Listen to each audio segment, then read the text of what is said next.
मंगलवार दोपहर बाद लंच के बाद 2:30 बजे से 4 बजे तक कविता के इतिहास वाला और दूसरा वो विचार लेखन है वो शुक्रवार को, लेकिन वो और 1:30 बजे वो जो व्याख्यान है 1:30 बजे इधर उधर करना पड़ा। तो 2 दिन क्या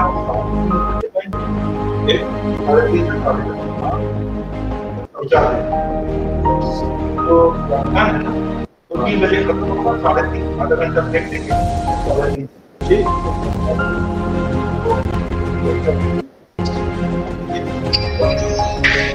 नमस्कार and good afternoon everyone. Megha Pramar ji has joined. I request Megha ji to just switch on her video. Megha Pramar ji is with us.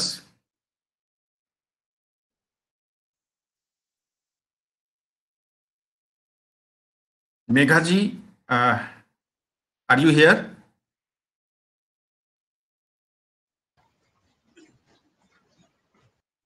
Megha जी आप जुड़ गई हैं ना, एक बार थोड़ा वीडियो ऑडियो ऑन कीजिए।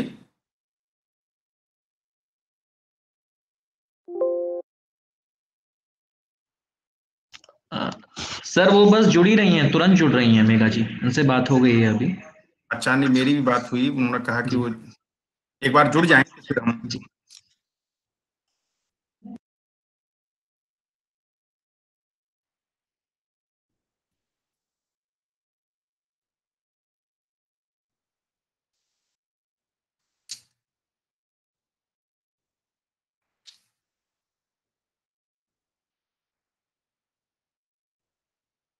कैपिटल कर लेता।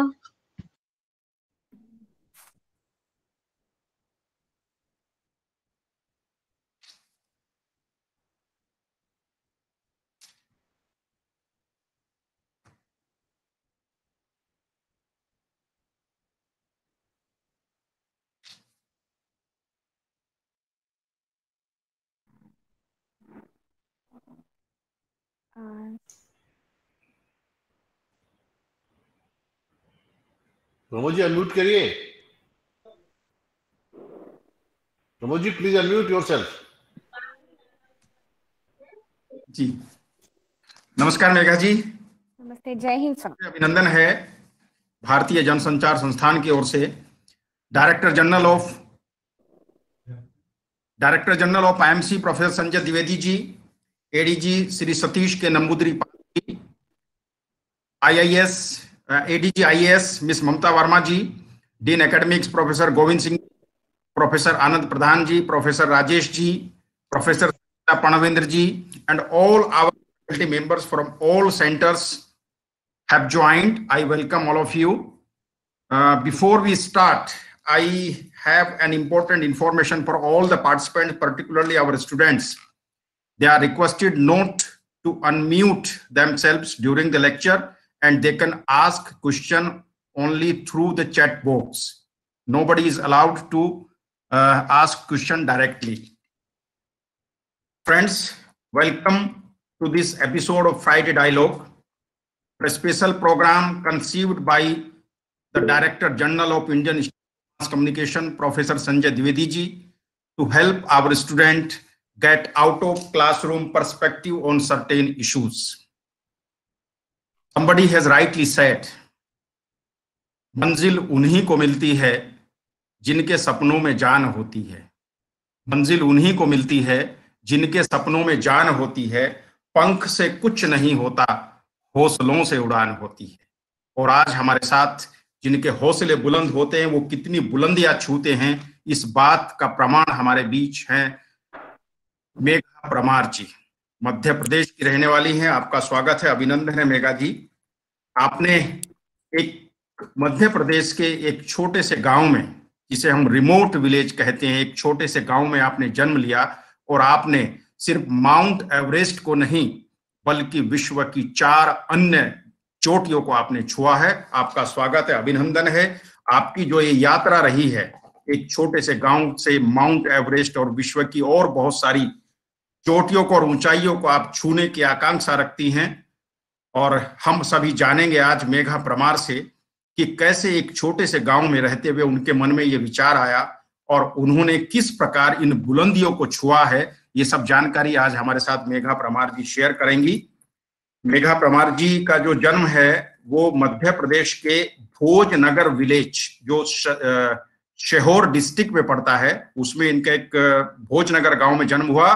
और जो जीवन में कठिनाइयां एक बालिका को, महिला को आती है, वो सब कठिनाइयां इनके सामने भी आई, लेकिन उसके बावजूद इन्होंने जो बुलंदियां छुई हैं, उन्होंने एक ऐसा कीर्तिमान स्थापित किया है। और खासतौर से जब हम महिलाओं के बारे में, बालिकाओं के बारे में कहते हैं, यदि उन्हें अवसर दिया जाए तो वो दुनिया की कितनी भी बड़ी ऊंचाई को छू सकती है, उसका प्रमाण हमारे पास मेघा परमार है।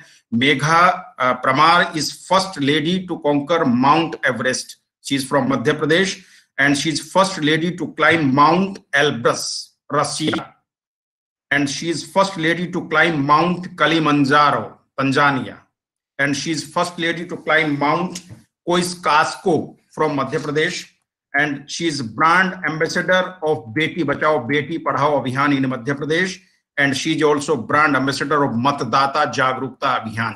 Welcome मेघा जी। एंड अभी भी मेघा जी बहुत सारी ऊंचाइयों को छूने का सपना रखती है। जब फिट रहेगा इंडिया तो बढ़ेगा इंडिया, ये उनका एक नारा है जिसे वो एकदम जमीन पर उतारने का प्रयास कर रही हैं। मैं इससे पहले, before I invite Megha Parmar to start her lecture, I request ADG Shri Satish K Namboodripad ji to please formally welcome Megha Parmar on behalf of IIMC. Shri Satish K Namboodripad ji.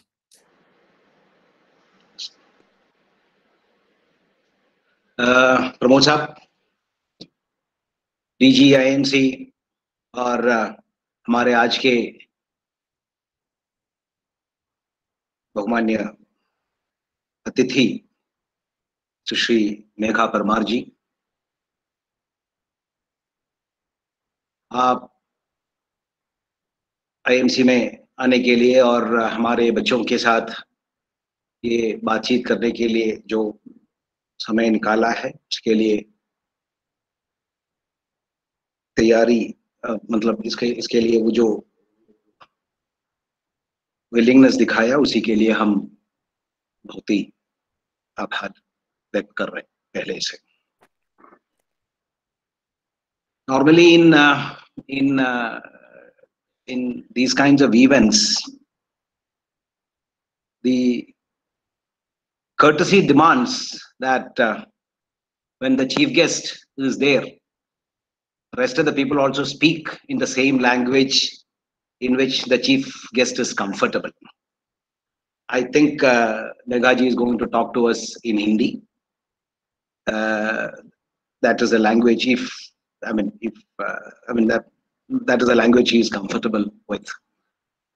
For the same reason, courtesy demands that जैसे प्रमोद कुमार जी ने उनका परिचय हिंदी भाषा में किया है, आपके लिए ये वेलकम और क्या है, ये एड्रेस भी हमको हिंदी में करना है।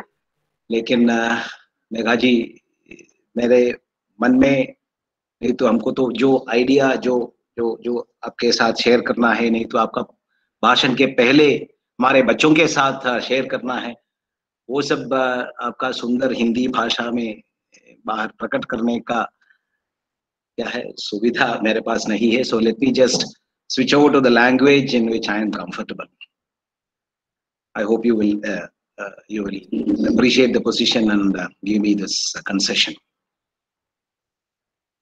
आज का टॉपिक आपका माउंटेनियरिंग के ऊपर है। You are a acclaimed mountaineer. Mountains have always been a very, very important part of Indian life.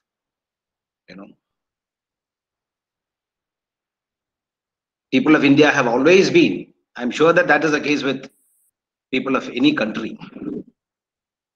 Kalidasa's Kumarasambhavam starts with the beautiful lines, you know, Astyuttarasyam dishi devatatma himalayo namagnagathiraja.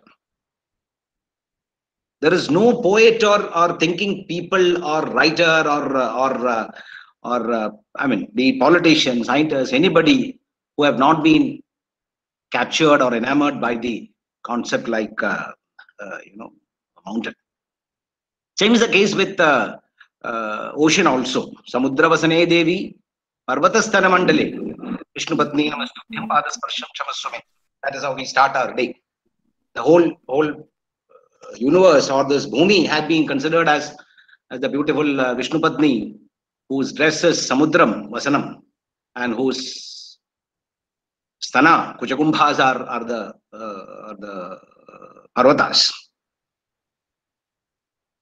For Indian philosophy or Indian mythology or Indian rituals, again, mountain is very, very important. Shiva's abode. Girija, Sati as the daughter of, or Ganga comes from that beautiful, I mean, the great Naranarayana Parvatas. There is, I mean, you know, there is no dearth of imagery associated with mountains. Coming to the particular context of what Megha is going to talk about, you know, there is a beautiful shloka in Sanskrit. It says that Mukam karoti vachalam pangum langhayate girim. Kripata Mahanande Pramananda Madhavam. That is it. So pangum langhayate girim is a major concept in us. You know, for a person who has a difficulty in walking, who's short of leg, he can conquer or succeed giri. That is the mountains. Is considered to be a major imagery in us. I'm only touching it to put the context, you know, the beautiful imagery that, or beautiful work that a young girl like Megha had done in the midst of our friends. You know, I don't coming to the modern times. Trekking and mountaineering is an important part of the youngsters' life.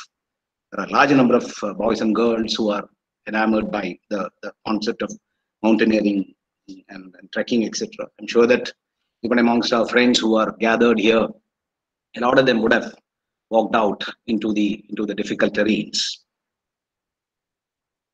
Starting from Bachendri Pal, Meghaji has a list of illustrious lady mountaineers. Malavat Purna, she's the youngest, I think, to have. I mean, there is no point in sharing it, and she will talk about them much more. Santosh Yadav, this name is very famous for us. Arunama Sinha, she's an amputee. You know, a person with only one leg. She was thrown out of the train by some thugs. You know, she's also a mascot of what a common woman, a normal average woman has to undergo in India. You know, she has been thrown out of the running train, and poor thing, she lost her leg. Still, she conquered Everest. There are a large number of people. You know, I'm sure that Megha had also taken great strength and determination and courage from all those people. I don't want to belittle. I don't even want to belittle Megha's great accomplishments by saying that she's a girl. You know, this is women empowerment. Also, people from you know, the small villages or backward areas, etc. They're all facts of life. I'm not saying that they don't have their importance. They definitely do they have importance. But to say that you know, she's from a small village, etc., to I think it is doing less justice to the spirit of people like Megha. She represents the strength of the modern woman, young girls and boys. It so happened that she's a girl. I mean, she could have been a boy also, in the sense, I mean, by being a boy, these kinds of achievements do not become less, you know. I mean, you know, a girl doing it, I don't mean to say it greater. Thereby, we are unnecessarily putting ourselves in a stereotype. Okay, oh, girls cannot do that, so that is why they are doing it. We are only saluting the spirit of youngsters, the young India. I'm sure that nobody had gathered here to listen to my lecture. We are all eagerly waiting to listen to you. Megha, wish you all the best. We are very happy that you are talking to our children, and you will. I mean, the large number of students will be will be enthused, or they will be encouraged to follow your steps. Let that be the case. Robert Browning, just the way Pramod ji mentioned the two lines. Let me just to the whole spirit of these kinds of people, youngsters. Robert Browning, in its very famous poem, El Sarto, he was saying, but a man's reach should exceed his grasp, or what else is a heaven for? He says, all the achievers are doing it, and achievements which require sheer physical strength, courage, etc., is all the more important. They make us wonder at the way people use their body, mind, and intellect. Once again, wish you a warm welcome to the midst of your own. I'm sure that most of them are your age group. We're all slightly misfit here. We're all double or three times your age. So, but we would definitely listen to you. We'd be happy to have you. We are happy to have you here. Have a great time with my students in IMC.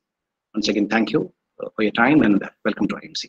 Good day, Megha. All the best. Thank you, sir. Thank you for your inspiring words. Now I request Megha Pramar ji to start her lecture. Megha.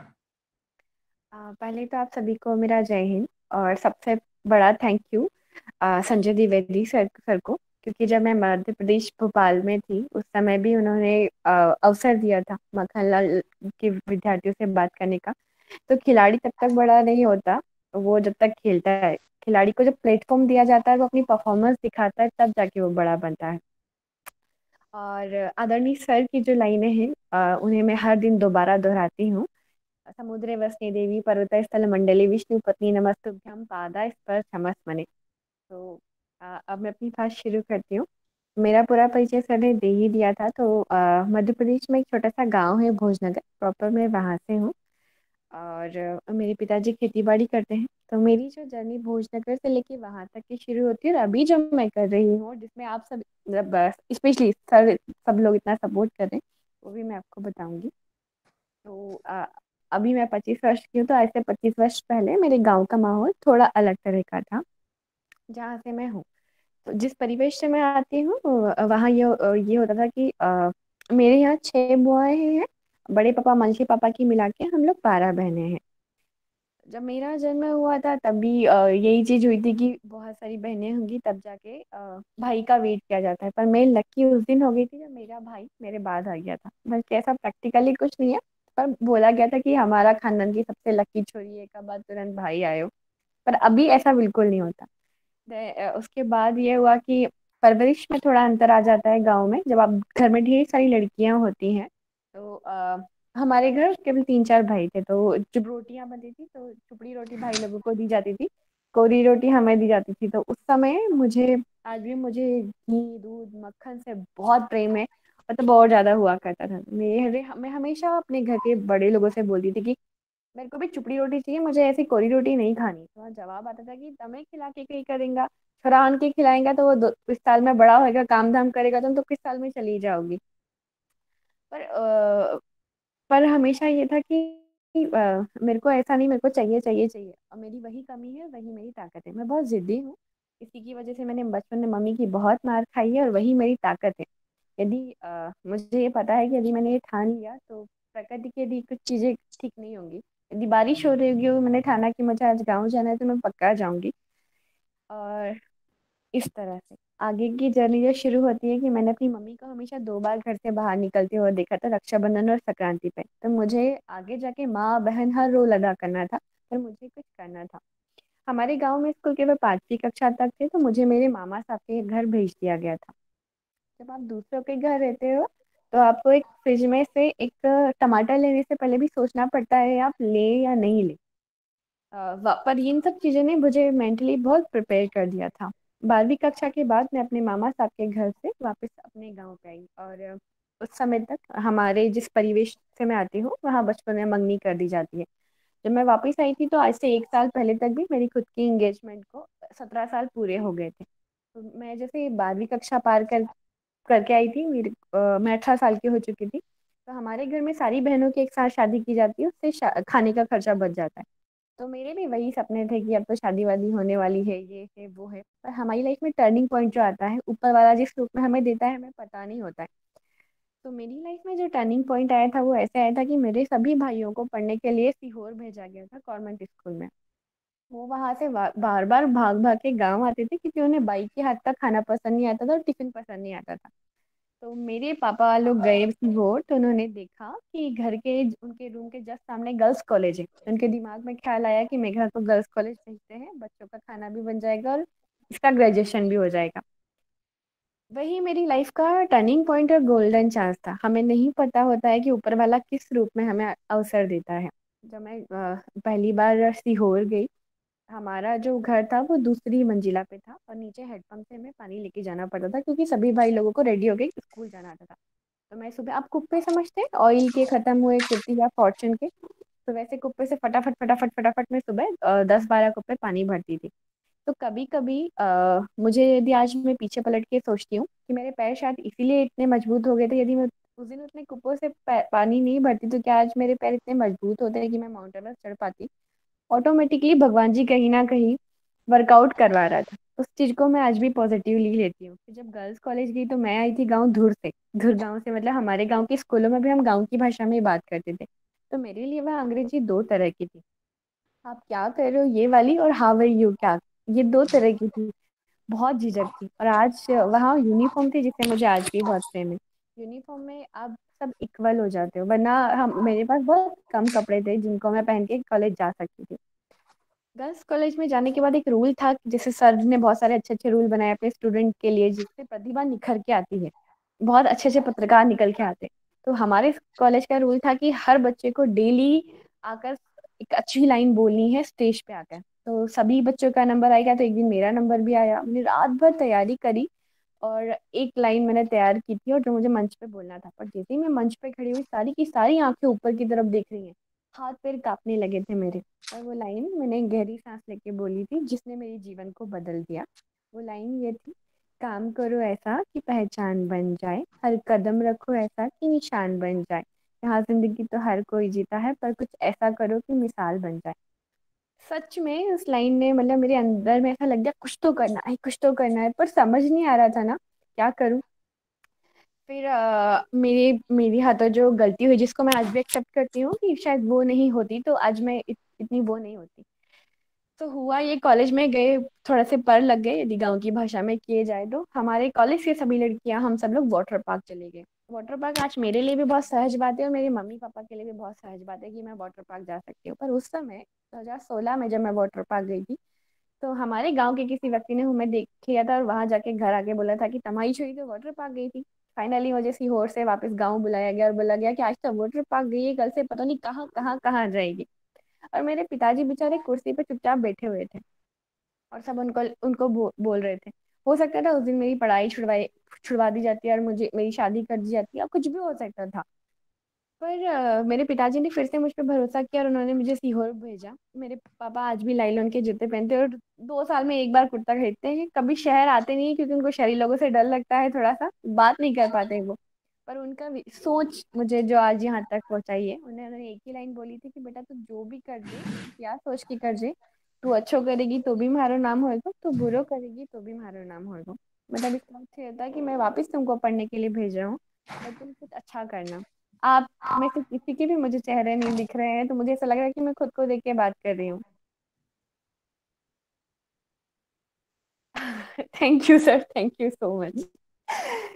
तो आगे यह हुआ था कि मैं वापस girls college आई थी और मुझे ये था कि मेरे को कुछ ऐसा करना है कि मैं अपने पिताजी को प्राउड फील कराऊं, कि उनको लगे कि उनकी छोरी ने नाक नहीं कटवाई है, कुछ अच्छा करेगी वो। जब मैं गर्ल्स कॉलेज आई तो मैं हर चीज में पार्टिसिपेट करती थी, फिर डांसिंग, एक्टिंग, सब कुछ। और मुझे ऐसा था कि मुझे बेस्ट करना है। तब तब समझ में आया कि जब जब तक हम पार्टिसिपेट नहीं करते तब तक हमें पता नहीं चलता कि हम किस चीज के लिए बने या कुछ क्या बहुत बेहतर कर सकते हैं। वहां आने के बाद तब मुझे लगा कि मैं खेल में बहुत अच्छा कर सकती हूँ। और उसके बाद मैंने एनएसएस की वॉलंटियर होने के नाते 2 गांव को एलईडी किया था और मुझे मालदीव में इंडिया को रिप्रेजेंट करने के लिए भेजा था। रेलवे फ्लाइट में सबसे पहले जाना मेरे लिए एक अजूबे से कम नहीं था। मैं सबसे पहले जाके वॉशरूम देखकर आई थी कि आखिर प्लेन का वॉशरूम होता कैसे है। हम गांव के बच्चों के लिए तो यही होता था हमेशा कि कभी भी मुंह खोल के नहीं बैठना है, प्लेन ऊपर से जाता है। ये बात आपको बड़ी मजाकिया हास्यास्पद लगेगी, पर सच में ऐसा होता है और ऐसे ख्याल थे। अ, उसके बाद जब मैं मालदीव गई, वहाँ के राष्ट्रपति के साथ डिनर हमारा, भारत के लिए 3 मिनट के लिए बोलने के लिए, स्पीच के लिए मुझे चुना गया। उस समय मुझे खुद को लगा कि नहीं, मैं कुछ अच्छा कर सकती हूँ, पर क्या कर सकती हूँ ये समझ नहीं आ रहा था कि करना क्या है, करना क्या है। उसी समय मैंने अखबार में पढ़ा था कि मध्य प्रदेश के 2 लड़कों ने माउंट एवरेस्ट सबमिट किया है, सतीश पांडे, भगवान सिंह जी। तो क्लिक हुआ कि मध्य प्रदेश से किसी लड़की ने नहीं किया, और बछेंद्री पाल मैम ने 32 साल पहले किया, तो वो लड़की मैं क्यों नहीं हो सकती, मुझे भी तो 2 हाथ पैर दिए हैं ना। वहीं से मेरी माउंटेनियरिंग की जर्नी स्टार्ट हो जाती, पर पता नहीं था कि माउंटेनियरिंग में होता क्या है। तो पर्वतारोहण में यदि आपके लिए पूछी जाए बर्फ क्या है कुछ लोगों के लिए, तो मेरे लिए भी उस समय बर्फ क्या थी, फ्रिज में रखी हुई एक छोटी सी ट्यूब। पर हम लोगों को ट्रेनिंग के दरमियान सिखाया जाता है कि सॉफ्ट आइस पे कैसे चलना है, ब्लू आइस पे कैसे चलना है, ब्लैक आइस पे कैसे चलना है, क्रैम्पॉन का यूज कैसे करना है। 2 मैगी के पैकेट देके आपको सरवाइव करने के लिए जंगलों में भेज दिया जाता है, पहाड़ों पे बर्फ के इग्लू बना के आपको कैसे रहना है। ये सभी चीजें हमें ट्रेनिंग के दरमियान सिखाई जाती है। तो मनाली इंस्टीट्यूट से मैंने बेसिक माउंटेनिंग कोर्स किया, एडवांस माउंटेनिंग किया। माउंट एवरेस्ट के लिए 6,000 के 2 माउंटेन माउंटेन करना कंपलसरी है। भारत में इसके 5 इंस्टीट्यूट है माउंटेनियरिंग के, जहाँ से आप कोर्सेज कर सकते हो। Basic mountaineering course, advance mountaineering course, जो कि 2-2 महीने के होते हैं, जहाँ सीट मिलना बहुत मुश्किल हो जाती है वैसे। फिर आप माउंट एवरेस्ट के लिए जो सबसे बड़ा चैलेंज होता है वो होता है 25 लाख का अमाउंट, क्योंकि 7 लाख नेपाल गवर्नमेंट को रॉयल्टी फीस देनी पड़ती है, बाकी जो आपके इक्विपमेंट आते हैं वो 4 लाख के आते हैं, शेरपा की फीस। तो सपना तो देखिए, याद आज मैंने आपको बताया था कि मेरी एक ही कमी है और वही ताकत है, मैं बहुत जिद्दी हूँ। तो अब ये नहीं पता था कि पूरा कैसे करना है। उस समय मैं सीहोर में रहती थी, तो मैंने 500 लोगों की लिस्ट बनाई थी, ऐसे कि कौन कौन मुझे स्पॉन्सर कर सकता है, क्या कर सकते हैं। तो मैं बिल्कुल जाती थी और उनसे बोलती थी कि आपने सुल्तान मूवी देखी है? तो लोग बोलते थे हाँ देखी है। तो फिर मैं उनको बताती थी कि सुल्तान मूवी में कैसे वो कुकर वाला फेमस हो जाता है, यदि मैं माउंट एवरेस्ट चढ़ जाऊंगी तो आप भी मेरे साथ फेमस हो जाओगे, आप मेरे को स्पॉन्सर करेंगे क्या? कुछ लोग हाँ करते थे, कुछ लोग ना करते थे, पर इससे एक चीज समझ में आई थी कि हम हमारी बात कह के तो देखे, बता के तो देखे, ज्यादा से ज्यादा क्या होगा, हमारे पास खोने के लिए क्या है, कुछ नहीं है। कुछ अच्छा होगा या कुछ कुछ नहीं होगा। हम कई दफा हमारी बात कहते ही नहीं है, वहीं रुक जाते। करके तो देखो, घर से निकलोगे नहीं तो कैसे होगा। तो फाइनली 17,000 रुपये इकट्ठे हुए थे। फिर बताया गया कि भोपाल में वल्लभ भवन है, जहाँ बहुत सारे अधिकारी बैठते हैं, बहुत सारे मंत्री लोग हैं जो कि स्पॉन्सर करते हैं, अलग अलग विभाग है जो स्पॉन्सर करते हैं। तो मैं दूर बिल्कुल सलवार, क्योंकि गांव में मेरे लोअर टी शर्ट और जींस का अच्छा परिधान आज भी इतना नहीं माना जाता है, तो मैं वैसे ही आती थी। पीछे बैग टंगा होता था, और सब जगह, जहाँ जहाँ जहाँ मुझे लगता था कि लोग स्पॉन्सर कर सकते हैं, वहाँ वहाँ मैं हर जगह बोलती थी कि मुझे माउंट एवरेस्ट सबमिट करना है, मध्य प्रदेश से किसी लड़की ने नहीं किया, क्या आप मेरी सहायता करेंगे? कई दफा दिन दिन भर भूखी रहती थी, तो समझ में आता था कि हमेशा अपने बैग में पानी की बोतल और खाना रख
हमेशा 2 महीने का टाइम में जो होता है हम लोग एक्लिमेटाइजेशन पीरियड के लिए जाते हैं। पहले हम कैंप 1 जाते हैं, वापस आते हैं, कैंप 2 जाते हैं, फिर वापस आते हैं, कैंप 3 जाते हैं, टच करते हैं। हमेशा हम क्लाइंबिंग रात के समय करते हैं क्योंकि उस समय स्नो हार्ड होती है, एवलांच आने के चांसेस कम हो जाते हैं। 11 घंटे कंटिन्यू चलने के बाद, कई सारे लेडर पार करने के बाद जब हम पहुंचते हैं, बर्फ खोदते हैं, वो पानी पीते, पिघला के वो पानी पीते हैं। ऊपर जाने के बाद हाई एल्टीट्यूड पे आपका डाइजेशन सिस्टम काम नहीं करता है, तो बहुत कम चीजें, मतलब केवल सूप पी पाते हैं। कई लोगों को बगल के टेंटों में खून की उल्टियां होने स्टार्ट हो चुकी होती है। हेडेक कितनी देर से होता है क्योंकि दिमाग के पास ऑक्सीजन नहीं पहुंचता, तो आपको सपने आना बंद हो जाते हैं, आपको आपका दिमाग प्रॉपर काम नहीं करता और बहुत ही दर्द करता है। डिहाइड्रेशन की वजह से आपका पूरा जो आपके होंठ होते हैं वो सफेद पड़ जाते हैं, और यूरिन का कलर भी बहुत ज्यादा चेंज हो जाता है, और आपका चेहरा सनबर्न की वजह से पूरा जल जाता है। अगला कैंप 2 जब पहुंचते हैं, पहले कैंप 1 से फिर वापस आते हैं, फिर कैंप 2 के लिए जाते हैं। तो 11 घंटे यहाँ चलने के बाद फिर 6 घंटे चलना होता है। शरीर हमेशा थकता है और वो बोलता है कि अब एक कदम मत चलो, एक कदम मत चलो। दिमाग को बोलना होता है थोड़ा और, थोड़ा और, थोड़ा और, थोड़ा और। कैंप 2 के बाद कैंप 3 जाते हैं, जो कि 70 डिग्री का ग्रेडियंट होता है, और पूरा ब्लू आइस होता है। यदि आपको वॉशरूम भी जाना होता है तो कैराबिन अटैच करके जाना पड़ता है, वरना वहां से आपका फॉल होता है तो सीधा आप नीचे क्रवास में गिरते हो। क्रवास में गिरने के बाद आपकी डेड बॉडी भी कहाँ जाती है ये पता तक नहीं चलता है। कैंप 3 के बाद स्टार्ट होता है डेथ जोन, जहाँ हर बार कई लोगों की डेथ होती है। कई बार ऑक्सीजन खत्म होने की वजह से, कई बार बहुत एग्जॉस्ट होने की वजह से, कई बार प्रकृति की वजह से। कैंप 3 के बाद हम जब भी रास्ता पार करते तो हमारी कई लोगों की जो डेड बॉडी है ग्लेशियर में, जैसी मैं दिख रही हूँ वैसी की वैसी वहाँ डेड बॉडीज दिखती है। कई बार उनके हाथों के ऊपर से पार करना पड़ता है और कई बार उनके बगल से पार करना पड़ता है। जब हम किसी भी क्लाइंबर की डेड बॉडी को पार करते हैं उस समय ऐसा लगता है कि दिल हिल जाता है, पता नहीं इनकी जगह हम तो नहीं हो। जब हम फिर कैंप 4 पहुंचते हैं, कैंप 4 मतलब डेड बॉडीज का हब समझ सकते हैं आप। वहाँ जिसकी भी डेथ होती है उन्हें स्लीपिंग बैग में बंद करके, जैसे गेहूं की कैसे खप्पियां एक के ऊपर एक रख देते हैं वैसे रख दिया जाता है, और वहीं छोटी सी जगह में आपका टेंट लगा हुआ होता है। उसके बाद आपको सबमिट पुश करना होता है। 4 दिन हो चुके होते हैं, आपके हालत में एक अन्न का दाना नहीं जाता है, आप केवल सूप पी रहे होते हो और पानी जो कि जम चुका होता है। कहाँ से वो शक्ति आती है मुझे भी नहीं पता। सबमिट पुश जो कि 18 घंटे का होता है, जब आपको टॉप पे पहुंचना होता है, और टेम्परेचर जो कैंप 4 में होता है -37, -47, 52 तक पहुंचता है। जब मैं माउंट एवरेस्ट पे गई थी उस समय 32 था। मतलब आपकी उंगलियां आप चंद सेकंड के लिए निकालोगी तो फोस्ट बाइट हो जाता है। फोस्ट बाइट के समय आपकी उंगलियां काटनी पड़ जाती है। समिट पुश के बाद वापस रिटर्न आना भी डिफिकल्ट होता था। 2018 में मैं 8100 पे पहुंची थी और मेरा ऊपर से वेदर खराब होना स्टार्ट हो गया था, और मेरा शेरपा जो कि हमारे साथ चलता है हर क्लाइंबर के साथ आगे, तो मेरी दाई ने मुझको बोला कि बहनी तुम्हारा स्पीड भी स्लो है, ऊपर वेदर भी खराब हो रहा है। हम 8100 पे थे, 700 मीटर मेरा बचा था। उन्होंने कहा कि ऊपर सबमिट नहीं कर पाएंगे। एक मन तो बोला था कि समिट दिख रहा है। आप ही सोचिए 700 मीटर कितनी छोटे सा लगता है आप लोगों को, या हम मुझे भी। अभी यदि देखूंगी तो 700 मीटर हम दौड़ के पार कर सकते हैं, पर पहाड़ों पे 700 मीटर बहुत ज्यादा होता है। और मुझे 2018 में फाइनली 700 मीटर से वापस आना पड़ा था। आप समझ सकते हैं ये वो टाइम था जब कोई आईएएस के एग्जाम में .1 से रह जाए और उसकी जिंदगी पूरी उसी पे डिपेंड करे। मैंने बहुत मुश्किल से 25 लाख रुपए इकट्ठे किए थे। मैंने नौकरी छोड़ी थी। पापा को तो, मेरे पिताजी को पता भी नहीं था कि माउंटेनियरिंग क्या होती है। बेस कैंप में जाने के बाद उनको पता चला था कि यहाँ मर जाते हैं। मैंने आज तब तक उनको बोल रखा था कि मैं यदि माउंट एवरेस्ट सबमिट कर लूंगी तो मेरे को सरकारी नौकरी मिल जाएगी, और वो बहुत सीधे हैं और उन्होंने मुझ पर हमेशा भरोसा किया। और वापस मैं जब वापस आई तब तक मध्य प्रदेश के कई अखबारों में ये चीज आ चुकी थी कि मध्य प्रदेश की पहली लड़की ने माउंट एवरेस्ट सबमिट कर लिया। और बहुत अजीब अजीब लग रहा था कि फाइनली मेरे को क्या करना चाहिए। तो मैंने अपने फेसबुक पे लिखा था कि नहीं, मेरा 700 मीटर नहीं हुआ है। उस चीज को एक्सेप्ट करने में मुझे भी बहुत हिम्मत चाहिए थी। सब लोगों ने समझा, जिनको समझ में आता था कि पहाड़ों पे 700 मीटर बहुत होता है। पर जब मैं वापस गाँव गई तो बहुत सारे रिश्तेदार और बहुत सारे लोग, मेरे पिताजी और मुझे आके बोलते थे कि तुम्हारी छोरी 700 मीटर नहीं चढ़ पाई। और ये मेरे लिए बहुत बड़ा झटका था। मतलब मैं अपने सपने के बहुत पास थी और मैं वापस आई थी। सब तरफ से नकारात्मक चीजें आ रही थी, बहुत ही ज्यादा, बहुत परेशान कर रही थी। ऐसे समय में आप क्या करेंगे? आप सभी के जीवन में ऐसे झटके आते हैं कि आप बहुत करीब पहुंचने वाले हैं, तो हमेशा कॉपी और पेन लीजिए और लिखिए क्या कमी रह गई सबसे पहले, क्यों नहीं पहुंच पाया। और दूसरा चीज लिखे, हाँ मैं दोबारा करूंगा। मैंने आने के बाद लिखा, पहली कमी थी कि मैं भारतीय खाने की आदी हूँ, मैंने वहाँ प्रॉपर डाइट नहीं ली, इस वजह से मेरी बॉडी बहुत वीक हो गई। दूसरा, मेरी प्रैक्टिस इतनी अच्छी नहीं थी कि मैं सबमिट कर पाऊँ। उसका सब्स्टिट्यूट मैंने निकाला और मैं ट्रेनिंग पे निकल गई। और इस बार मेरे पापा ने बिल्कुल मुझे मना कर दिया था कि बहुत बदनामी हो गई, ये सबमिट नहीं हुआ, शादी कर देंगे हम, तुम जाओ जहाँ रहो वैसा रहो। पहली बार मैं अपने पापा के बिना मर्जी से मनाली इंस्टीट्यूट में ट्रेनिंग करने के लिए गई। कहते हैं ना, हमें नहीं पता होता अभी और भी भगवान जी झटके हमें देने वाले होते हैं। तो मैं अटल बिहारी माउंटेनिंग इंस्टीट्यूट में ट्रेनिंग के लिए गई। उसी समय आर्टिफिशियल वॉल क्लाइंबिंग होती है, जो हम क्लाइंब करते हैं और पीछे से हमारा व्हीलियर हमें सेफ्टी देता है।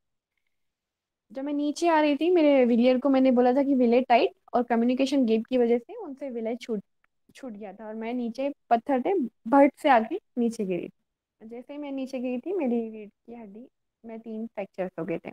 डॉक्टर हॉस्पिटल लेके गए, पता चला 3 फ्रैक्चर है। तो ऐसे टाइम में पूरी जगह का अलग माहौल हो जाता है। तो वहाँ डिसाइड हुआ कि इनको तुरंत इनके स्टेट भेजा जाएगा। तो वहीं पे मैं, मेरी लाइफ की सबसे खतरनाक बस की ट्रिप जो थी, मनाली से दिल्ली, दिल्ली से भोपाल, मेरी जिंदगी की सबसे और दर्द भरी, आज तक मुझे इतना दर्द कभी नहीं हुआ। जब 3 फ्रैक्चर थे, बस के सभी लोग, मतलब इतनी ठंड के बावजूद लोग अपनी कम्बलें मुझे पीछे दे रहे थे, क्योंकि मेरे फ्रैक्चर बहुत दर्द कर रहे थे। फिर भोपाल जब मैं पहुंची, और आज तक मैं उन लोगों को दुआएं देती हूँ, मैं आज तक उनके चेहरे नहीं जानती जिन लोगों ने मेरी मदद की थी। पर हमारे सभी की दैनिक जिंदगी में कई लोग होते हैं जो छोटी मोटी बहुत सारी सहायता करते हैं, उन्हें हमेशा दुआएं देते रहना चाहिए, क्योंकि उन सबके अंदर एक अच्छा इंसान होता है। एक अच्छे इंसान की जिंदगी बहुत लंबी होनी चाहिए, ताकि वो बहुत सारे लोगों की मदद करे। तो मैं भोपाल पहुंची थी, तो मैंने सबसे पहला फोन अपने पापा को किया था कि पापा, हमारी कमर में बहुत तेज लग गई, तो हमारे लेने आ जाओ। तो मेरे पापा का एक ही जवाब था, देख बेटा, कमर टूटी छोटी से कोई ब्याह नहीं करेगा, 3 महीना तो गाँव आएगी तो बहुत अलग माहौल हो जाएगा, तो गाँव मत आ, थारे जहाँ जाना हो वहां जा। तो 2 मिनट में ट्रेन से उतरी, और मैं यही सोच रही थी कि अ, भगवान जी, पहले तो सबमिट, माउंट एवरेस्ट सबमिट नहीं हुआ, नौकरी है नहीं, पैसे है नहीं, घर का एक सहारा था वो भी नहीं है, आप क्या करोगे ऐसे टाइम में। कमर भी तोड़ दी, एक शरीर बचा था। फिर उस समय मेरे टीचर जला चतुर्वेदी सर आए, और रवि कौशलकर भैया आए, वो मुझे अस्पताल लेकर गए। सबसे पहले वहां जाके पता चला, मेरा एमआरआई हुआ, तो जो सफर के दरमियान में आई, तो मेरा एक जो हेयरलाइन फ्रैक्चर था वो और ज्यादा डैमेज हो गया था। इसकी वजह से अब मुझे प्रॉपर बेड रेस्ट करना पड़ेगा। फाइनली 9 महीने में बिस्तर पे रही, और हर दिन एक एक वो 700 मीटर हर दिन मुझे दिखता था, 700 मीटर, 700 मीटर, 700 मीटर, 700 मीटर। और उस दरमियान मैंने बहुत अच्छी अच्छी किताबें पढ़ी। मुझे किताबों से आज तक इसीलिए प्रेम है, क्योंकि उस दरमियान मैंने बहुत किताबें पढ़ी थी, बहुत अच्छी अच्छी मूवीज देखी थी। जैसा हम सोचते हैं, जैसा हम देखते हैं, जैसा हम बातें करते हैं, जैसा हम सुनते हैं, हम वैसे बनते जाते हैं, हमारे ख्यालात वैसे बनते जाते हैं, हम वैसे इंसान बनते जाते हैं। तो 2 मूवी ने मेरी जिंदगी को बदला था। पहली थी चक दे इंडिया, जिसका एक डायलॉग था कि लड़कियों, जिंदगी के 70 मिनट दिखा दो इस दुनिया को। तो मैंने अपने आप से बोला था कि मेघा, जिंदगी के केवल वो 2 महीने रहेंगे, मुझे दिखाना है सबको। दूसरा था मांझी द माउंटेन मैन की एक लाइन, कि जब तक तोड़ूंगा नहीं तब तक छोड़ूंगा नहीं, एक अकेला इंसान पूरे पर्वत को तोड़ देता है। तो मैंने वहां डिसाइड किया था कि जब तक चढ़ूंगी नहीं तब तक छोड़ूंगी नहीं। यकीन मानिएगा, जब मैं अगली बार माउंट एवरेस्ट पे गई थी, ये शब्द मेरे जहन में इतनी बार रिपीट हो रहा था, जैसे राम राम का नाम हर रोम में आ जाना चाहिए। And वैसे ही, कि जब तक चढ़ूंगी नहीं जब तक छोड़ूंगी नहीं। जब मैं वापस बिस्तर से उठी, तब मैं 86 kg की हो चुकी थी, भारी भरकम शरीर लेके, और वो भी प्रॉपर फ्रैक्चर का रिकवरी नहीं हुआ था। मैं टीटी नगर स्टेडियम में जब 400 मीटर का राउंड लगाती थी, मुझसे एक राउंड भी नहीं लग पाता था। उस समय मेरे को एक मेरे कोच साहब ने ट्रेनिंग करवाया था, इसके प्रसाद सर ने, और उन्होंने मुझसे 2 बात कही थी, जब लोग सो रहे होंगे और तुम ट्रेनिंग करोगे, चाहे वो खेल हो, चाहे वो पढ़ाई हो, चाहे वो कुछ भी हो, तब आप सक्सेस होगे। दूसरा, मैं अब तुम्हारा गुरु हूँ, यदि मैं कहूँ तुम 8 घंटे यहाँ खड़ी रहो, तो तुम मुझसे ये नहीं पूछोगी क्यों। डिसिप्लिन हर स्टूडेंट की लाइफ में बहुत ज़रूरी है, और अपने टीचर्स की इज्जत और उनके शब्दों की वैल्यू करना सबसे ज़्यादा ज़रूरी है। ये मुझे मुझे गुरुजी ने सिखाया। मैं हर दिन 2019 में एक छोटे से स्कूल में काम करती थी। सुबह 4:30 बजे उठ के श्रीनगर स्टेडियम में 10 किलोमीटर दौड़ती थी। पहले मुझसे दौड़ते नहीं बनता था। फिर योगा करती थी, फिर एक स्कूल में काम करती थी दिन भर, फिर रात को ट्रेनिंग करती थी। मैं हर दिन महसूस करती थी कि मेरे को माउंट एवरेस्ट पे क्या प्रॉब्लम होगी। मैं लोगों को बिठाकर पीठ पे दौड़ती थी, ताकि मुझे समझ में आए। हर सैटरडे में 21 किलोमीटर रनिंग करती थी। शाम को वापस आने के बाद, खाना बनाने के बाद, मुझे इतनी हिम्मत नहीं रहती थी कि मैं पूछ सकूं कि क्या हो रहा है इस दुनिया में। उस दरमियान मेरे फोन में केवल 3 लोगों के नंबर थे, मेरे पापा मम्मी और मेरे कोच साहब लोगों का। मैंने कोई त्योहार नहीं मनाया और मेरे घर में आज तक टीवी नहीं है। जो चीज आपकी लाइफ में आपको रुकावट बने, उस चीज को हटा दो। सबसे पहले आपका टारगेट। ये सोशल मीडिया जो आज मैं बहुत उपयोग करती हूँ, उस समय में बिल्कुल नहीं थी। जब तक आप अचीव नहीं करते, आपका कोई हक नहीं है कि यहाँ आके आप अपने आप को दिखाओ। अपना टाइम वेस्ट करो, दूसरों का टाइम वेस्ट करो। कहने में ये बात बहुत कड़वी लग रही है, पर ये सच है। जब मैं ट्रेनिंग फाइनली 42 किलोमीटर दौड़ी थी, उस दिन मेरे कोच साहब ने बोला था कि हाँ, अब तो माउंट एवरेस्ट के लिए रेडी हो। और 25 लाख का अमाउंट मध्य प्रदेश सरकार का एक बहुत सराहनीय कदम है। जो भी बच्चा बहुत विशिष्ट काम करता है, मध्य प्रदेश सरकार उसे 15 लाख की स्पॉन्सरशिप देती है, यदि आप पूरे नियमों के अंदर आपका अचीवमेंट आता है तो मध्य प्रदेश सरकार के द्वारा से हमें 15 लाख की स्पॉन्सरशिप मिली थी। पूर्व चीफ सेक्रेटरी सर, उनकी बहुत मदद की थी हम मेरे उस समय में। और 2019 में फाइनली मैं माउंट एवरेस्ट के लिए रेडी थी। पिछली बार के टारगेटों से ये सीखा था कि कमियां नहीं छोड़नी है। फिजिकली मैं बहुत फिट थी। अब आती है भारतीय खाने की बारी। थोड़ा बोरिंग हो गया था ना। तो हुआ ये था कि मैंने पूरा पैकिंग किया सामान, और भोपाल एयरपोर्ट पे मैं खड़ी हूँ। मम्मी मेरे को छोड़ने के लिए आई है बकायदा। उस समय तो गले में और तावीजे थे मेरे, मम्मी ने जगह जगह मन्नत कर करके बांधे हुए थे। तो वहां जब एयरपोर्ट पे मैं गई, तो डोमेस्टिक एयरपोर्ट पे मुझे नहीं पता था कि वेट कैटेगरी होती है। 7 किलो ही वेट आप लेके जा सकते हैं, इससे ज्यादा नहीं लेके जा सकते। तो एक बैग और भारी, दूसरा और भारी। दूसरे बैग में जो थे वो घर के लड्डू थे और घर का नमकीन था। मेरा ये था कि खाना नहीं छोड़ूंगी, चाहे जो हो जाएगा, इस बार मैं खा के जाऊंगी। तो घर के गूंद के लड्डू थे। एयरपोर्ट पे मैडम बोलती है कि इसमें लड्डू ही तो है, आप ये छोड़ दो और बड़ा वाला बैग लेके चले जाओ। मैंने कहा आप पैसे ले लीजिए, पर मैं लड्डू नहीं छोड़ूंगी। आप यकीन मानेंगे कि लड्डू के लिए मैंने 16,000 रुपए का फाइन भरा था। 16,000 रुपए का फाइन। मुझे आज वो बहुत बड़ी बात लगती है, पर उस समय मेरे लिए बहुत जरूरी था। और वही लड्डू, जब मैं एवरेस्ट बेस कैंप में गई, तो जितने भी भारतीय वहां पे क्लाइंबिंग करने के लिए आए थे, मेरा टेंट इसलिए फेमस था। एक बंदी आई है जिसके पास इंडिया वाले लड्डू है। सभी लोग मेरे लड्डू खाने के लिए आते थे। अगली बार शुरुआत होती है 2019 के माउंटेनियरिंग के एक्सपीडिशन की। पर्वत की अपनी अलग अलग डिफिकल्टीज होती हैं। हम अपना प्लान तैयार करते हैं, पर्वत अपना प्लान अलग ही तैयार कर रहे होते हैं। इस बार 42 लेडर पार करके मुझे जाना था। कैंप 1 पर मैं पहुंची, वापस आई, कैंप 2 पहुंची, फिर वापस आई, कैंप 3 पहुंची, फिर वापस आई, लास्ट था समिट पुर। उसके एक दिन पहले जो मेरे साथ कोर्स किए हैं, उन्हीं भैया की समिट के बाद डेथ हो गई थी। आपको कैसा लगेगा जब आपके दोस्त वही लक्ष्य को पाने के लिए गए हैं जो आप कर रहे हो, और वो इस दुनिया में ना रहे। उनका नाम रवि ठाकुर था और वो इस दुनिया में नहीं रहे थे। उसके दूसरे दिन ही हमें समिट के लिए जाना था। तो वो चीज़ें बहुत अंदर से हिला जाती है। जब हम कैंप 3 कैंप 4 के बीच में एक जगह आती है लोटसे फिर, जहाँ जहाँ से फिर हम लोग कैंप 4 के लिए जाते हैं एवरेस्ट के। वहाँ एक डेड बॉडी लटकी हुई थी और उसको पार करके सभी को जाना था। एक समय के तो ये लगा था कि कोई क्लाइंबर थका हुआ है और वो लेटा हुआ है। जब उनके जस्ट बगल से गए, उनके जूते देखे और उनका चेहरा ऐसा देखा, उस समय ऐसा लग रहा था, दिल एकदम हिल गया था। और इसके इनकी जगह मैं तो नहीं हूँ।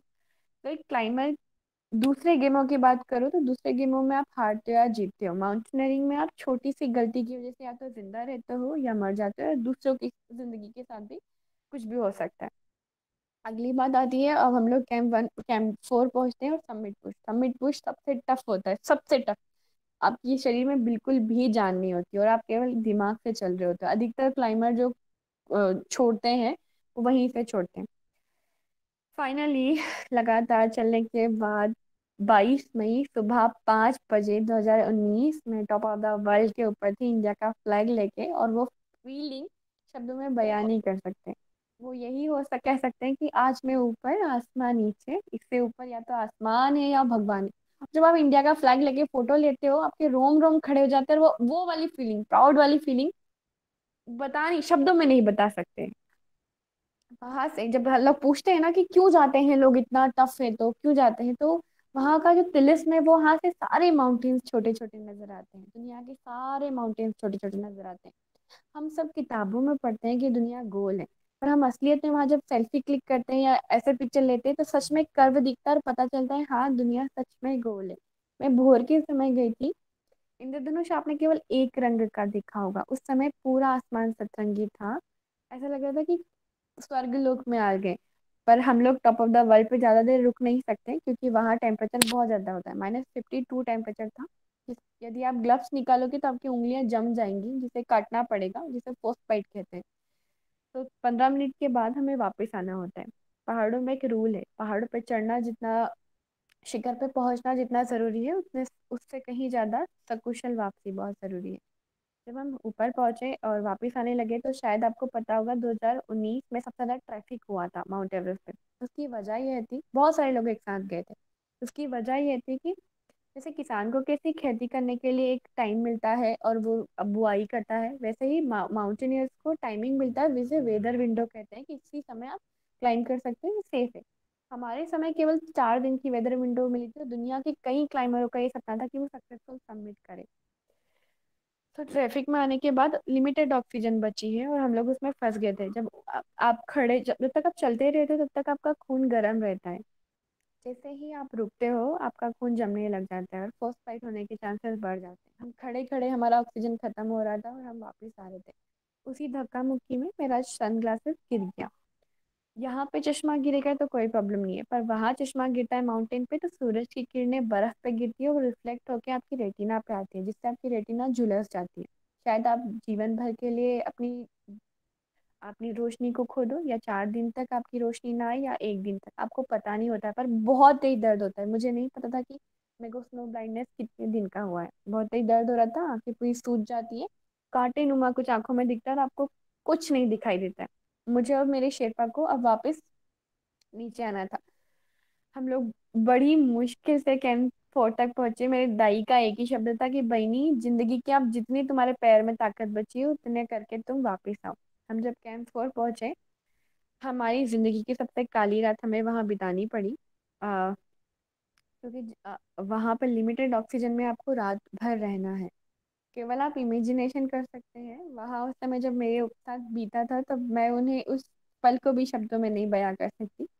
हमें मजबूरी में कैंप 4 में रात बितानी पड़ी। अगले दिन जब मैं सुबह उठी तो मेरे दाई ने मेरे को बोला कि बहनी, हमें तुरंत जाना पड़ेगा क्योंकि हमारी आधी ऑक्सीजन रात को वैसे भी वेस्ट हो गई है। क्या तुम्हें दिखाई दे रहा है? और मुझे दिखाई नहीं दे रहा था। अब हमें वापस नीचे जाना था। पर मैंने सबसे पहला प्रश्न पूछा, दाई आप ये बताओ, रात को आप मुझे जोर जोर से हिला क्यों रहे थे? मेरा शेरपा मुझे झकझोरते हैं ना, इस तरह से हिला रहा था। तो वो चेक तो उनका जवाब था कि मैं चेक कर रहा था तुम मरी तो नहीं हो, क्योंकि अधिकतर क्लाइंबरों की ऑक्सीजन अपने आप खत्म हो जाती है और वो इस दुनिया में नहीं रहते। 2 पल के लिए लगा कि ऐसा भी हो सकता था। हम फटाफट जल्दी नीचे आने लगे। कैंप 3 कैंप 4 के बीच जिसका हमें डर था, मेरी ऑक्सीजन रात को वेस्ट हो गई थी और वही हुआ, मेरी ऑक्सीजन खत्म हो गई। बिल्कुल भी सांस नहीं आई थी। जब आप यहाँ में और आप सांसें ले रहे हैं, हमें पता नहीं चल रहा। जब आपकी एक सांस नहीं आती उस समय पता चलता है कि हमारी सांसें कितनी कीमती है। बिल्कुल भी सांस नहीं आ रही थी, ऐसा लग रहा था गले की सारी नसें खिंच रही हैं। नाभि के पास ऐसा लग रहा था कुछ बहुत तेज इकट्ठा हो रहा है और बॉडी के एक एक रोम छिद्र से ऐसा लग रहा था लिक्विड निकलना स्टार्ट हुआ, क्योंकि मुझे सांस नहीं आ रही थी। मैंने अपनी शेरपा को उस समय हाथों से इशारा किया, दाई आप चले जाओ, क्योंकि मेरे पास ऑक्सीजन नहीं था, उनका ऑक्सीजन भी खत्म हो जाता। मेरा शेरपा मुझे छोड़ के नहीं गया। और अधिकतर ऐसे टाइम में माउंटेन्स पे शेरपा छोड़ के चले जाते हैं क्योंकि उनके पास भी लिमिटेड ऑक्सीजन होती है। मेरे शेरपा दाई से मैं जब बाद में पूछी कि आप मुझे छोड़ के नहीं गए, तो उसकी वजह ये थी कि हम भारतीयों के अंदर आदत होती है कि हम एक निवाला भी खाते तो हमेशा पूछते हैं कि आप भी खा लो। तो मैं हमेशा जब भी खाती थी, हमेशा मैं अपने शेरपा को बोलती थी, दाई आप भी ले लो। तो मेरे शेरपा को लग रहा था कि उनकी बच्ची इस दुनिया में नहीं रहेगी, अब मैं उनकी बच्ची मरने वाली है। तो मेरे को जब सब लोग क्रॉस कर करके जा रहे थे, मेरा शेरपा सबसे बोल रहा था, मेरा बहिनी मरने वाला है, किसी के पास यदि बचा हुआ ऑक्सीजन हो तो दो दे दो, क्योंकि हम बचा हुआ ऑक्सीजन लेकर आते हैं। तभी किस्मत को कुछ मंजूर था और आप सबके सामने शायद मुझे शामिल होना था। मेरे शेरपा का दोस्त वहां से गुजरा था जिनका नाम था लाकपा दाई। लाकपा दाई ने बोला कि मेरा क्लाइंट का डेथ ऊपर हो गया है, तो उनका बचा हुआ ऑक्सीजन मैं आपको देता हूँ। मुझे उस समय मेरी जिंदगी की सबसे कीमती और गहरी सांस मिली। आज मुझे मेरी पहली सांस तो नहीं पता जब मैंने जन्म लिया था, पर मुझे वो सांस आज तक याद है जब मुझे उस समय मिली थी। बाद में जब मुझे पता चला कि किनका मुझे सिलेंडर मिला था, मुंबई से एक क्लाइमर है, अंजलि कुलकर्णी मैम और शरद कुलकर्णी सर, उन्होंने उनकी अंजलि कुलकर्णी मैम की डेथ ऊपर हो गई थी, उनका ऑक्सीजन मुझे मिला था। शरद कुलकर्णी सर ने उनके लिए एक बुक लिखी है जिसमें उन्होंने मेंशन भी किया है कि अंजलि की सांसें मेरे अंदर चल रही है। तो मैं आज आपके सबके सामने हूँ, मेरी सांसें बहुत कीमती है, मुझे ये समझ में आता है, क्योंकि किसी और का जीवन नहीं रहा था और उनकी ऑक्सीजन मेरे पास है और आज मैं जीवित हूँ। ये जिंदगी ने मुझे सिखाया। दूसरा सिखाया कि ढेर सारे पेड़ लगाने हैं, क्योंकि सांसों की बहुत कीमत है। और हम सबके पास एक बहुत सीमित समय है जिसमें हमें इस दुनिया को कुछ दे के जाना है। ये लोभ लालच ईर्ष्या उस दिन खत्म हो गई थी, उससे पहले मैं बहुत सेल्फिश थी। अभी थोड़ी थोड़ी हूँ, पर तब ज्यादा थी। मतलब महत्वाकांक्षी हूँ, उसको सेल्फिश नहीं बोल सकते, महत्वाकांक्षी हूँ, पर उस समय ज्यादा थी।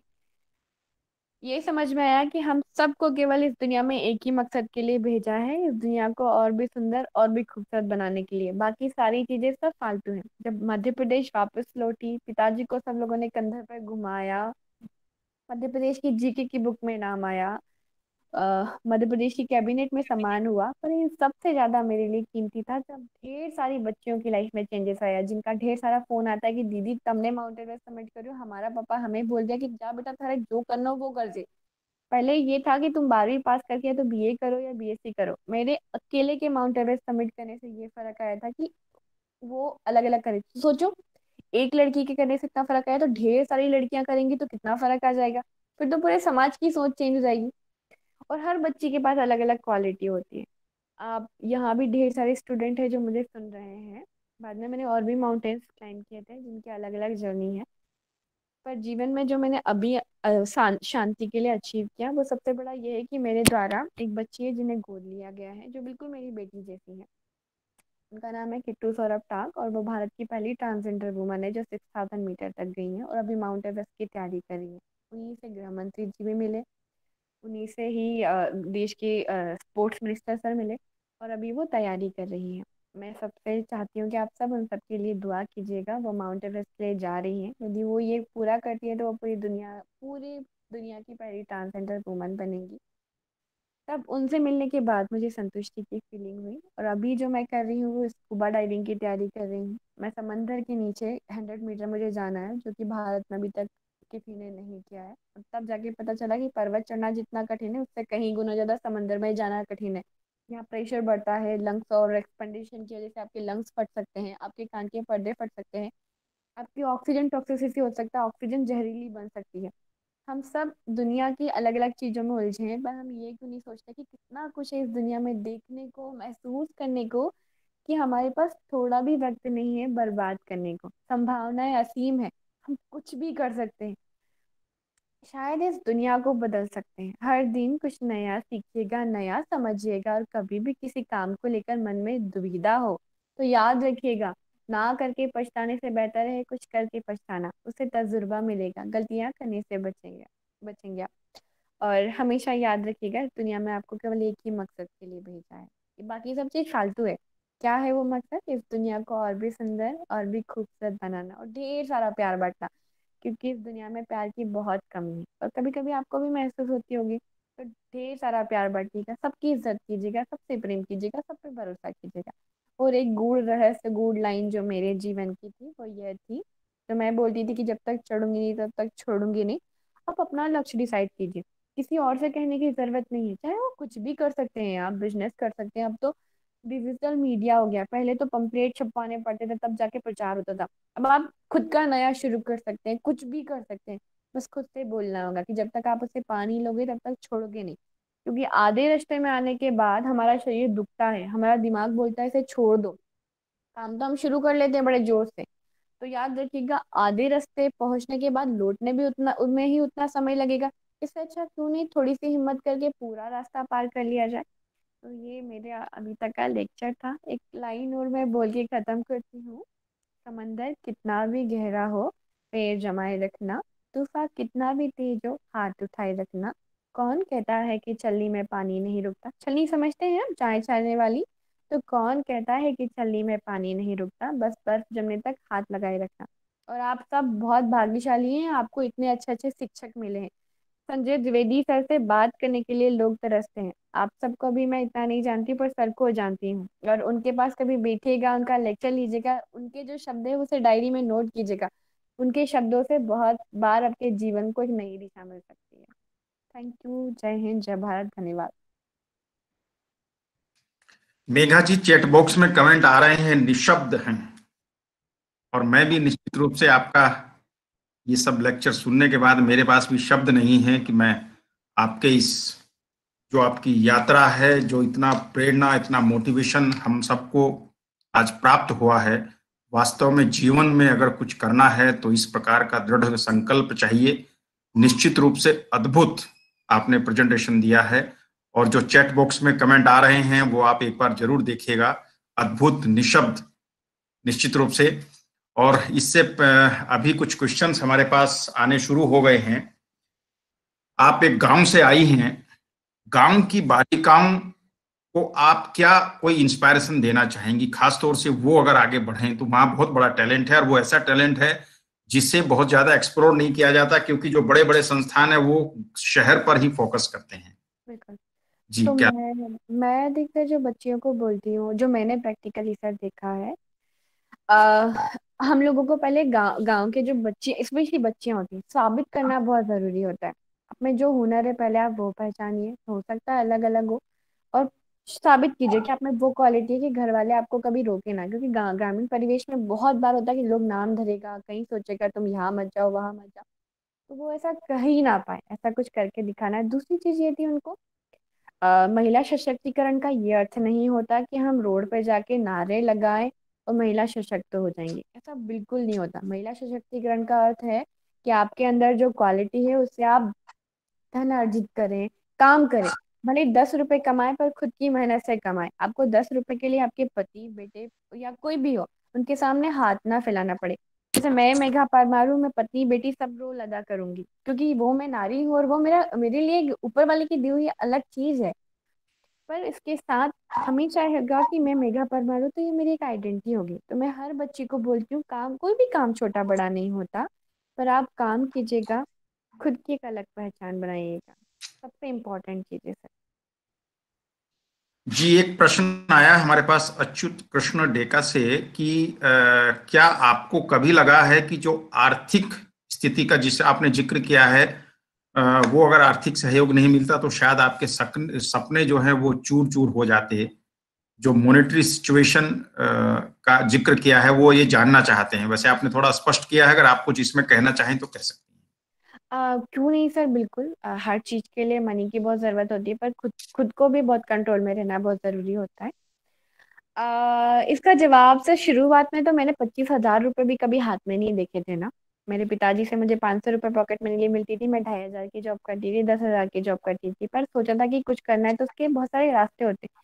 पहले भी बताया कि मैं साबित करना बहुत जरूरी होता है, तो मैंने बहुत सारे कैंप किए थे, तब जाके लोग मुझे सपोर्ट किए थे। और पहले भी मैंने एक चीज मेंशन की है, खिलाड़ी हो सकता है मुझसे बहुत बेहतर बेहतर खिलाड़ी है। खिलाड़ी को अवसर देने वाला खिलाड़ी से भी बड़ा होता है, क्योंकि वो उसे प्लेटफॉर्म दे रहा है, दुनिया के सामने ला रहा है। तो मेरे लिए वो हर व्यक्ति बहुत बहुत महत्वपूर्ण है, जिन्होंने मुझे छोटे छोटे, मतलब किसी व्यक्ति से, जिसे उदाहरण के लिए मैं बताऊंगी, वल्लभ भवन में एक चौकीदार भैया बैठते हैं, मैं खाना खा के नहीं आती थी, वो अंदर तक जाने देते थे और खाना खिलाते थे, तो उनका भी बहुत बड़ा हाथ है। फाइनेंशियली चीज बहुत मैटर करती है, उसे इकट्ठा करने के लिए भी बहुत मेहनत करनी पड़ती है। और आप में यदि क्वालिटी होती है तो इस दुनिया में बहुत सारे लोग हैं जो आप पे विश्वास करते हैं। मैंने देखा है आज के समय में बहुत सारे लोग खिलाड़ियों के जूते डोनेट करते हैं, उन्हें जूते स्पॉन्सर करते हैं, बहुत सारे बच्चों की किताबें स्पॉन्सर करते हैं, उन्हें पढ़ाते हैं, लिखाते हैं। दया सबके मन में है, पर सही व्यक्ति को सही चीज मिले वो सबसे इम्पोर्टेंट है।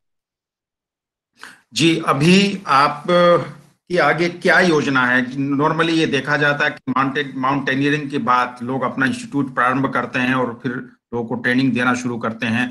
ऐसा आप क्या प्लान कर रही हैं? वो तो सीक्रेट रखना चाहिए ना सर, टारगेट पहले से बता देते तो फिर क्या अर्थ हो जाएगा।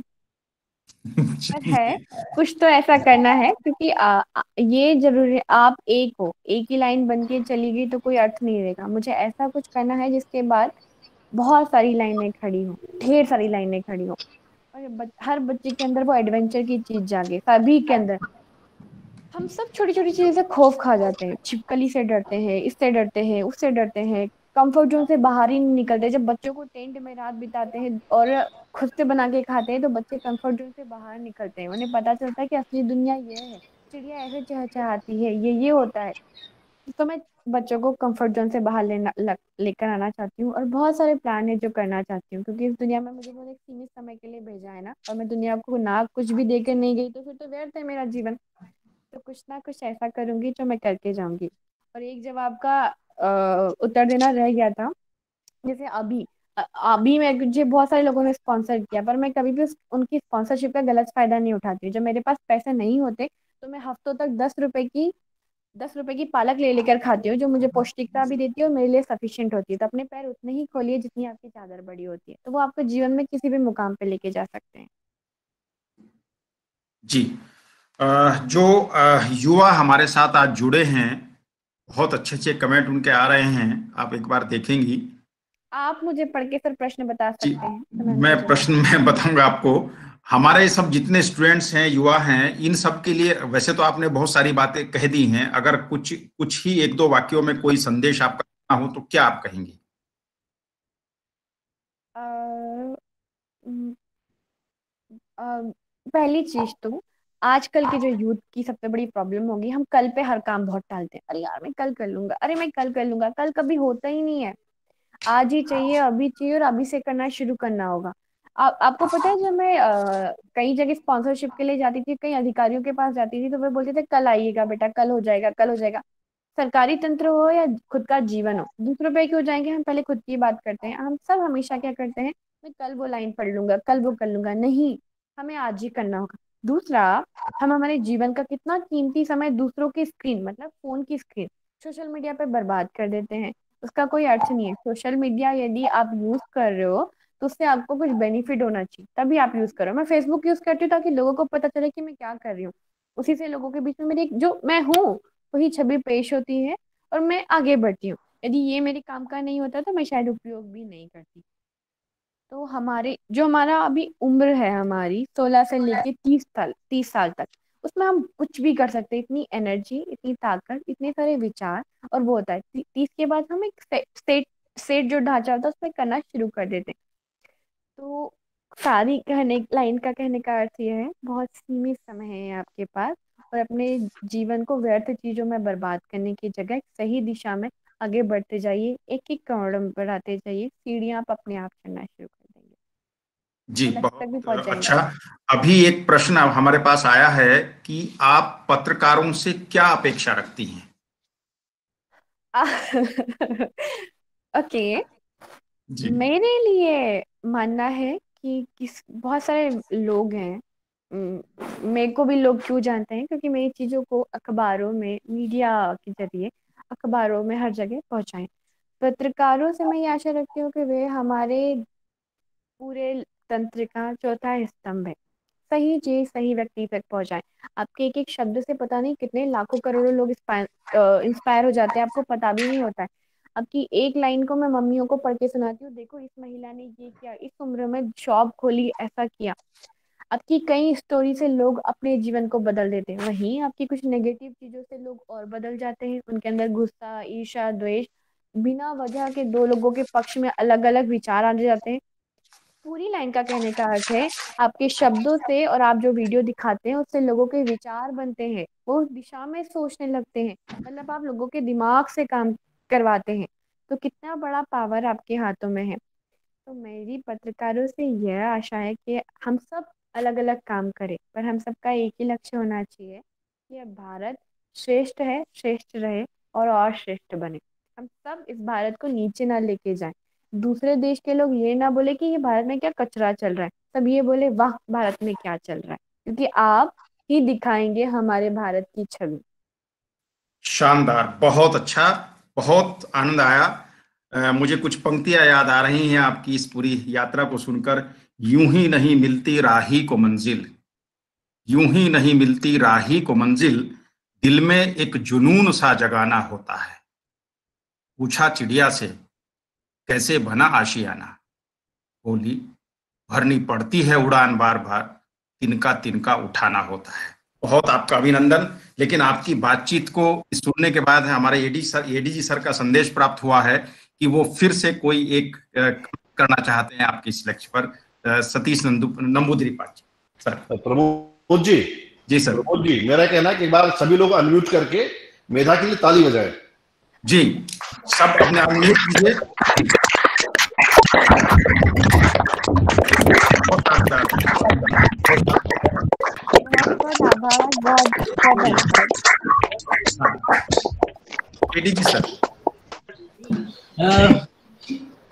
ये तालियां के बाद तो वैसे मुझे कुछ बताना नहीं है। इट वाज ग्रेट, ये हम बताना चाह रहे थे। मेघा, इसमें एक क्वेश्चन आया है, आई डोंट नो, मैं प्रमोद जी ने पढ़ के सुनाया। वो एक मेघा मूर्ति, आप ही का नाम का दूसरे एक लड़की का पूछ रहे, ma'am she was crying for the 15 minutes, बोल रही है are you afraid of death, पूछ रहे। तो प्रमोद जी पूछा, ये क्वेश्चन इसमें आ गया, are you afraid of death. I thought that is a very, because you are talking about. आपका कहने का अर्थ है कि मुझे मौत से डर लगता है? हाँ, यही एक क्वेश्चन इसी में। सभी लोगों से निवेदन है, बाकी सभी लोग अपना अनम्यूट कर लें। वरुण सोनी, बाकी लोग अनम्यूट करें प्लीज, सॉरी। जी। ओके, सो मैं हिंदी में बहुत कंफर्टेबल रहती हूँ क्योंकि मेरे लिए बहुत सहज है। और एक लाइन कहते हैं ना, जिस भाषा में आप अपने विचारों को बहुत अच्छी से व्यक्त कर सके और सामने वाले समझ सके, उसमें बोलना चाहिए, वरना सब कचरा हो जाएगा। तो आप यदि मुझसे पूछ रहे हैं तो जो नॉर्मल मैसेज होता है ना, TUM, तुम, वैसे करके भी भेजेंगे तो मैं समझ सकती हूँ। तो उनका अर्थ है कि मुझे मौत से डर लगता है।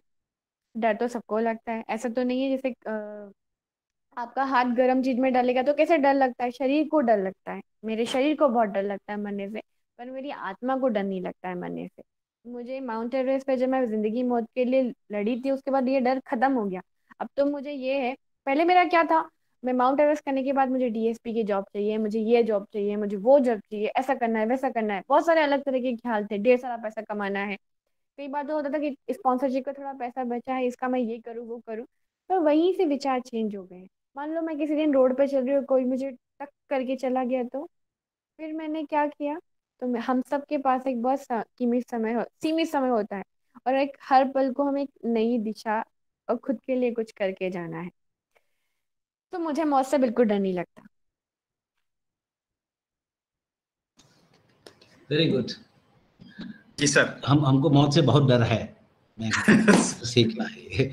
नहीं मेघा, जब ये प्रबोध जी से ये मैंने रिक्वेस्ट भेजा था, हम यही बताने के लिए, लाइफ में बहुत ऐसा ओकेशंस आता है जहां फॉर्मेलिटी को कोई इम्पोर्टेंस नहीं होता, फॉर्मल बिहेवियर और फॉर्मल बात, फॉर्मल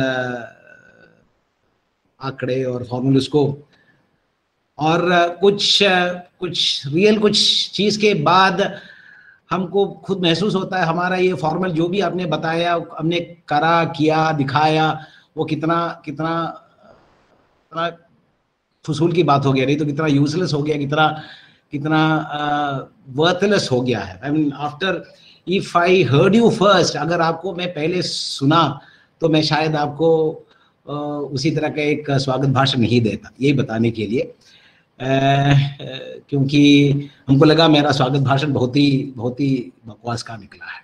मैं ये बता हम आपको, देखिए, आप अगर आप हमारे साथ होता तो हम आपको आके एक हक देता, और वही हमारे लिए आपके लिए एक स्वागत भाषण होता है। क्योंकि हमको लगा, because my welcome speech was very stupid, हमको लगा ये इसी में मैं मेरा कम्युनिकेशन का स्टूडेंट्स को एक छोटा सा कहानी बताना चाह रहा हूँ। 1937 में था, मद्रास लॉयला कॉलेज, बहुत फेमस एक लॉयला कॉलेज है, कुछ लोग साउथ से अभी भी है, और अभी हम दक्षिण भारत में ही हैं, हम पौंडीचेरी में हैं पिछले 2 महीने से। आप उधर है, तो मद्रास में है लॉयला कॉलेज। अच्छा, आप उधर है।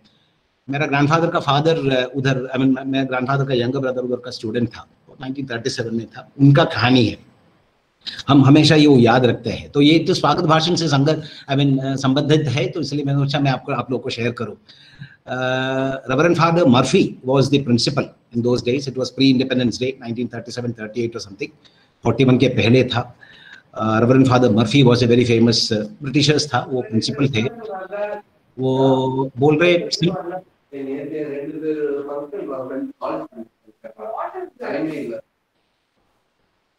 उधर लॉयोला कॉलेज में सिल्वर टंग ऑरेटर श्रीनिवास शास्त्री करके, उन दोनों उनका बहुत फेमस एक स्वातंत्र समर सेनानी स्पीच के लिए आए हैं, भाषण देने के लिए।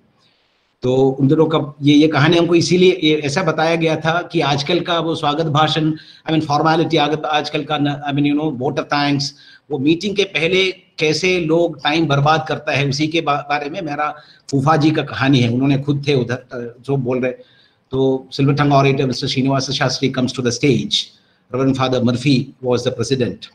So he says this has to be stated in English because मुझे I mean हिंदी में बताना नहीं आता ये।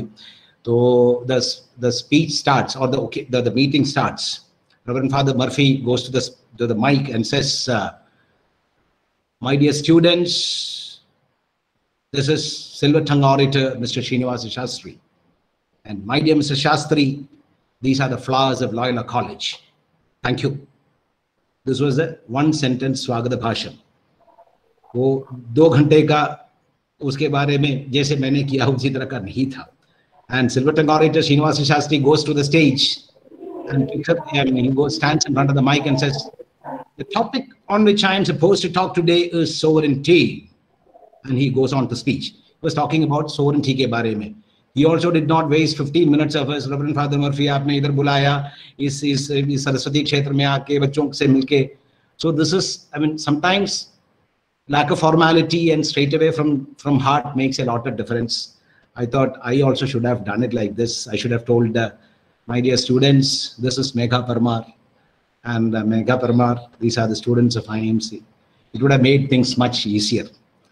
मेरा स्वागत भाषण के लिए माफी। एंड अभी मैं सुनना चाहूंगा ये अनुभूति यादव आपको क्या वोट ऑफ थैंक्स देंगे। Thank you, bye bye. जी thank you sir, thank you. Now I request professor Sangeeta Panvendra ji from the RTV department. She is also head of social media department to formally propose a vote of thanks. Professor Sangeeta Panavendra ji. Thank you, Pramod ji. पुरानी कहावत है, when the going gets tough, the tough gets going. Megha Parmar का जीवन इसी का जीवंत उदाहरण है। मेघा अपने IIMC के छात्रों के साथ अपने संघर्ष और सफलता के अनुभव बांटे। आपका धन्यवाद। आपकी हर बात मुझे पूरी उम्मीद है कि छात्रों को नई ऊर्जा देगी और उनको हौसला बढ़ाएगी उनका। आपको शुभकामनाएं कि आप स्कूबा डाइविंग करते हुए 100 मीटर की गहराई तक पहुंचे। हम सबकी तरफ से ये शुभकामना है। शुक्रवार संवाद IIMC के DG प्रोफेसर संजय द्विवेदी का इनिशिएटिव है, जो छात्रों के पढ़ने और सीखने की प्रक्रिया को बियॉन्ड द क्लासरूम ले जाता है। IIMC के ADG श्री के सतीश नंबूदरीपाद का इसे सफल बनाने में बहुत बड़ा योगदान रहा है।